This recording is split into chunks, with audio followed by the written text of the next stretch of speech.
અને રાવણ વચ્ચે યુદ્ધ. રામ અને રાવણ વચ્ચે યુદ્ધની તૈયારીઓ જોરશોરથી ચાલી રહી હતી. રાવણે વિભીષણનું અપમાન કરીને કાઢી મૂક્યા હતા. તેઓ ભગવાન શ્રીરામના શરણે આવીને તેમને સંપૂર્ણ સહયોગ આપી રહ્યા હતા.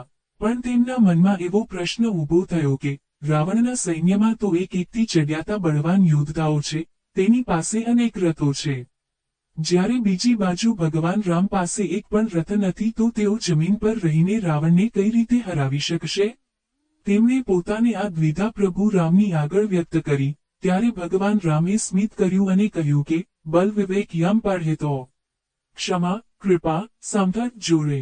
પ્રભુ રામે કહ્યું કે ધર્મ યુદ્ધ યોદ્ધાઓ અને લાકડાના રથથી નહીં, પરંતુ ધર્મરૂપી રથથી જીતી શકાય છે.